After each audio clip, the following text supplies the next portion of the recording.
Morning light streamed through the stained glass windows, casting delicate ribbons of color across the stone floor. The church was hushed, wrapped in a reverent stillness that felt sacred.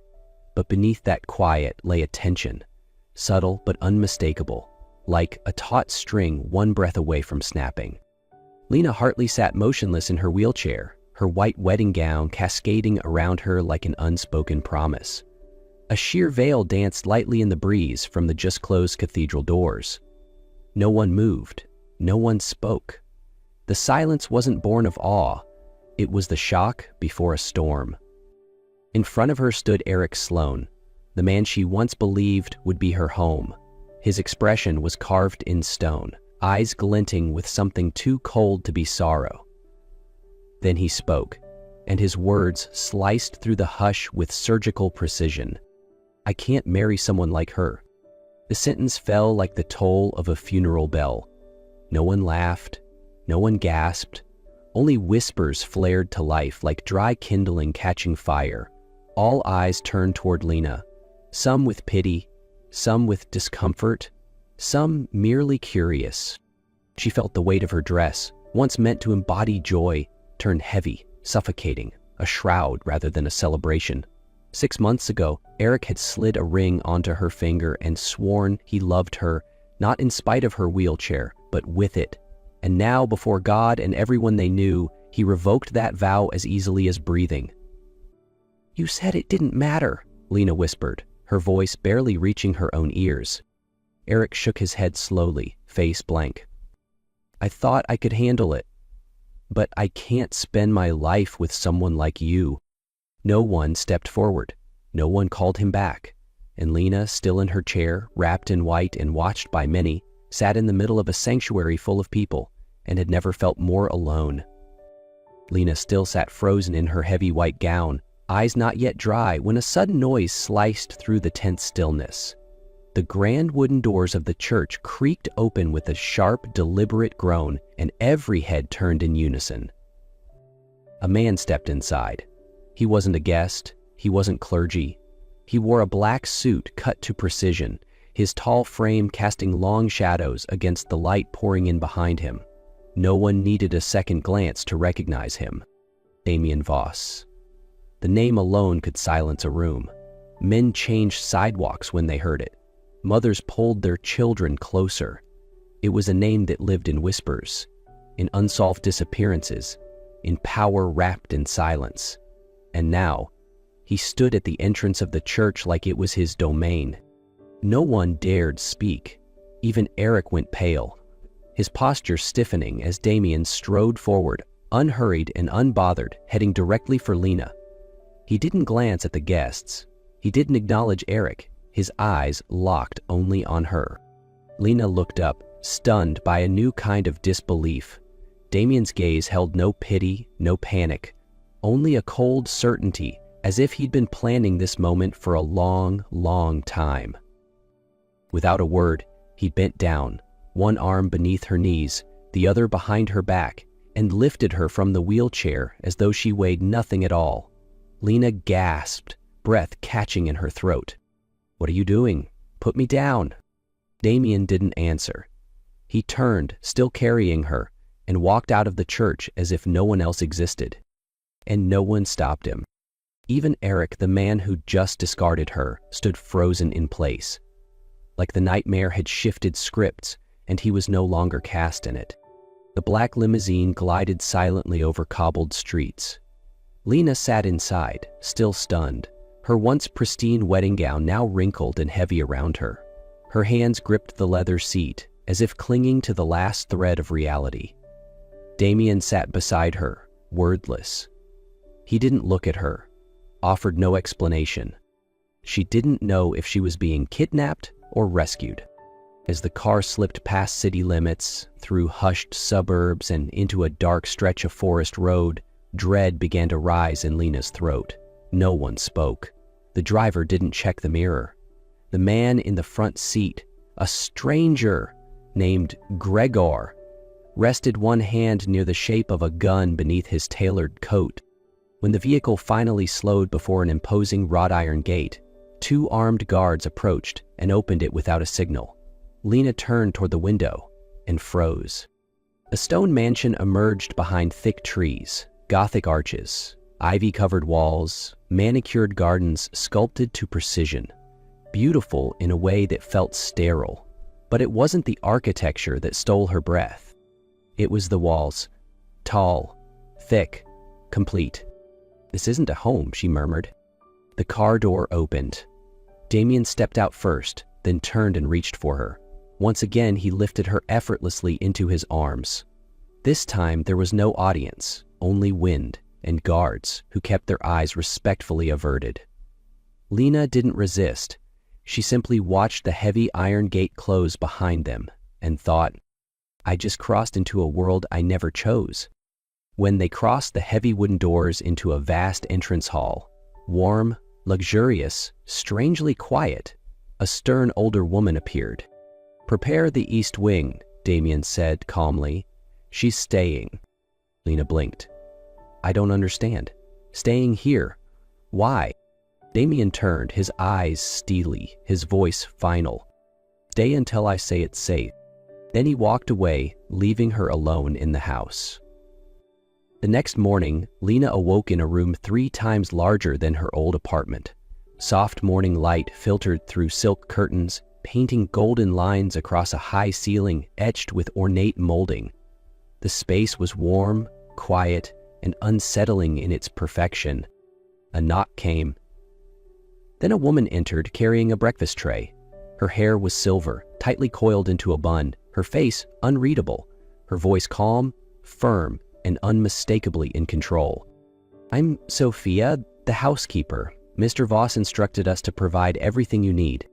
She laid out clothes tailored flawlessly to Lena's size.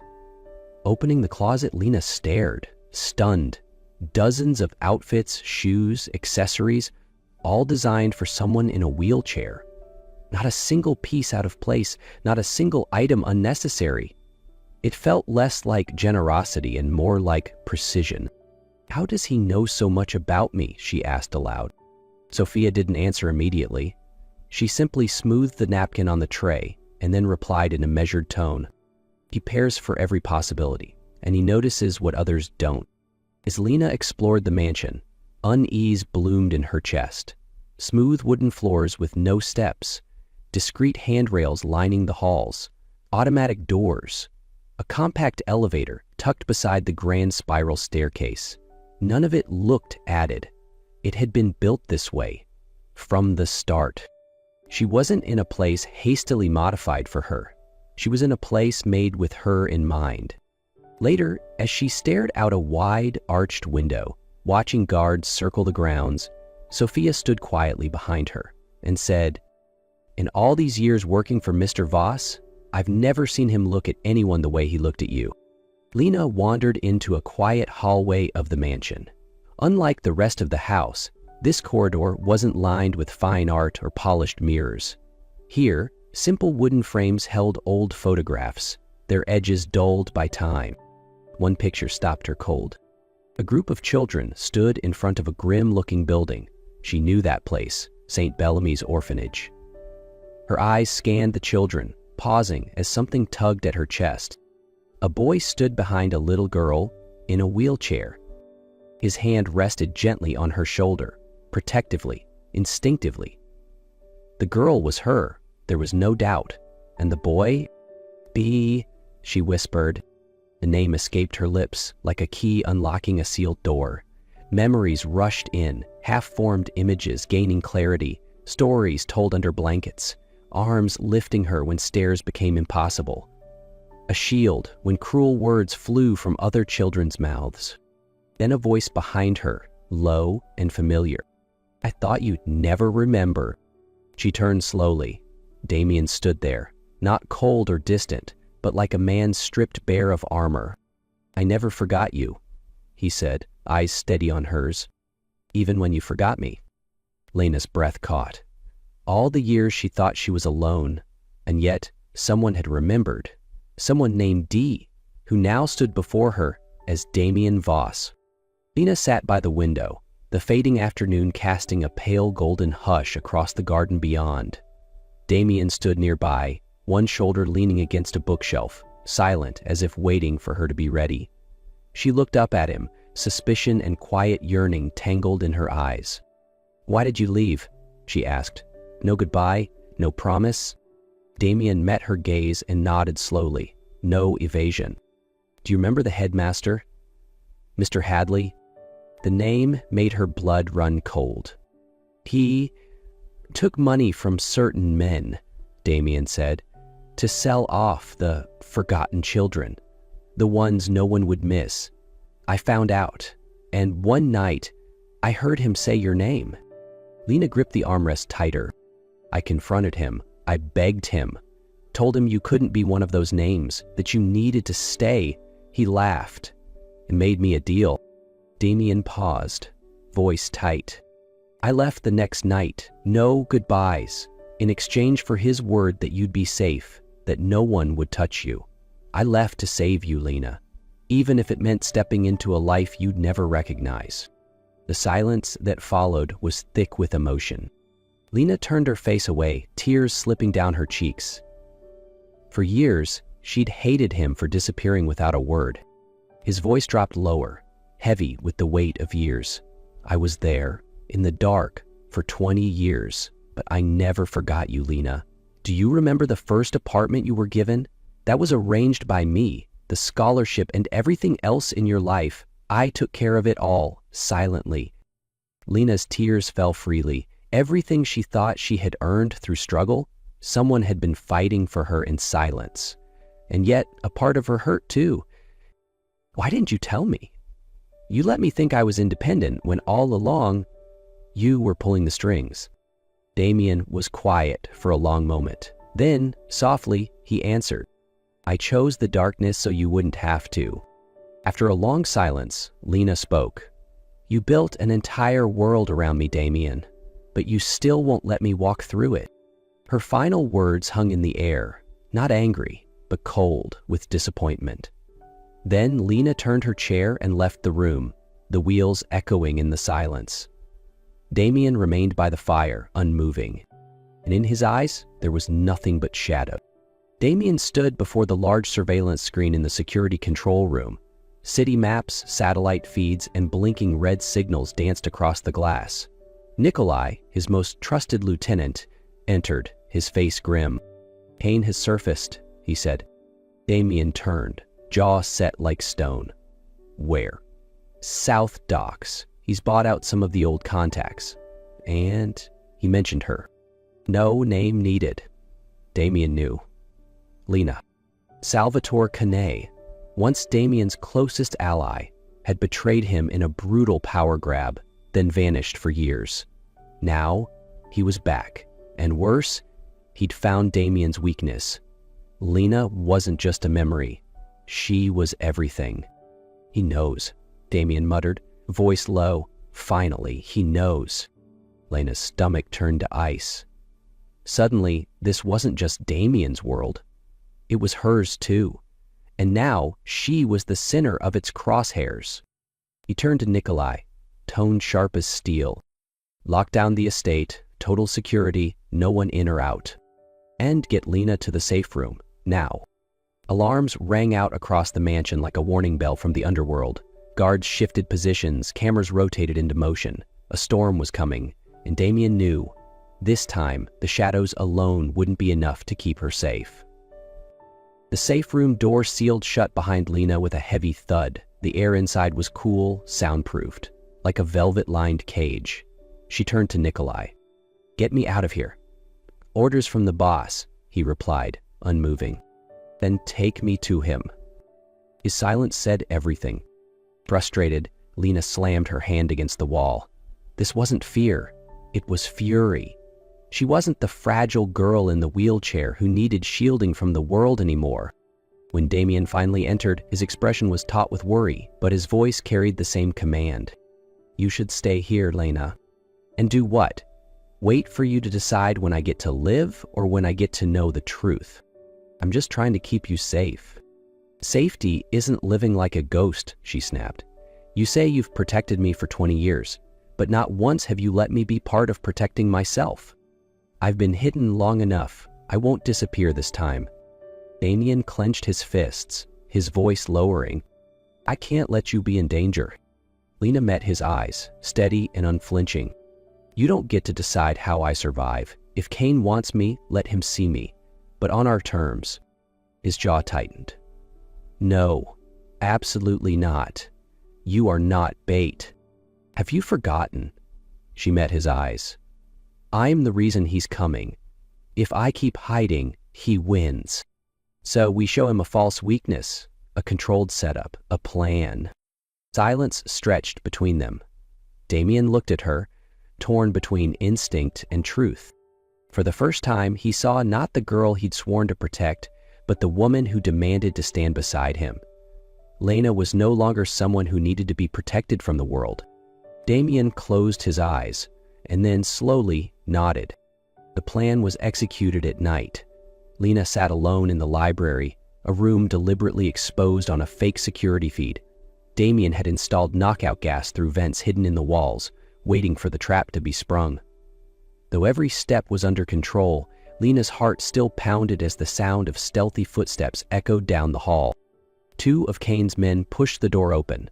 One of them grinned at the sight of Lena alone in her wheelchair, not knowing that was exactly where he would fall. She kept her gaze calm, her hand brushing the hidden trigger beneath the armrest. The gas hissed from small nozzles in the ceiling. The two men panicked, but it was too late. Within seconds, both collapsed to the floor. "Partial success," Nikolai reported through the earpiece. "Damien is tracking Kane." On the far side of the estate, Damien had found Kane. The confrontation was inevitable. No more words, just guns, knives, and two old devils settling a blood debt. Damien finally brought Kane down, a clean stab straight to the chest.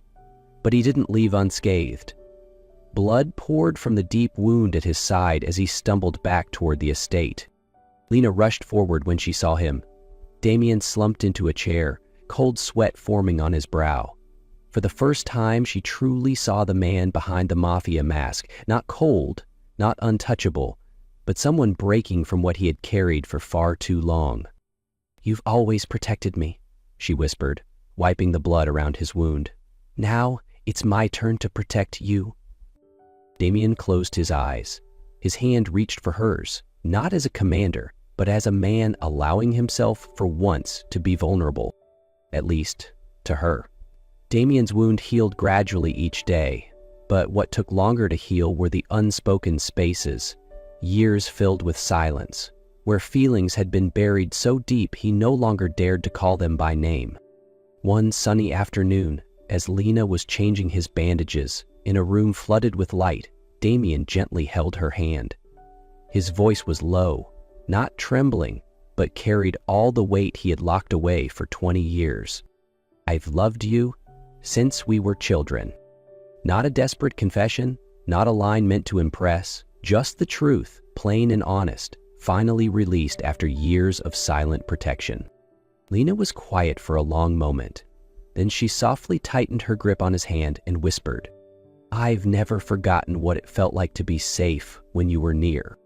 In that moment, the thick walls between them, the secrets, the missed chances, the wounds left unhealed all fell away. Only two puzzle pieces remained, once separated, now finally reunited. 1 week later, the sky was strangely clear. Demene pushed Lena to the hill behind the mansion, where the whole city lay small beneath their feet, and the wind touched their skin like fate brushing past. He knelt beside her wheelchair, opened a small velvet box. His eyes were no longer the eyes of a man who had once ruled the underworld, but of the boy who used to stand behind her, so long ago. "This time, I'm not walking away. Marry me, Lena." Tears fell as she answered, smiling through them. "Yes." The wedding took place a month later. No church, no orchestra, no sympathetic stares.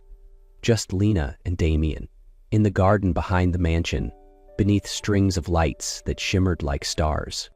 Lena wore a gown designed just for her, not to hide the wheelchair, but to blend with it, to celebrate it as part of who she was. Elegant and gentle, yet unshakably strong. The guests weren't from high society. They were the ones who had once pledged loyalty to Damien, now standing solemnly before Elena, recognizing her as the new guiding force. No one asked what would come next. They didn't need to, because everyone understood. These two were never searching for a perfect ending. They were searching for each other. And now, finally, they had been found.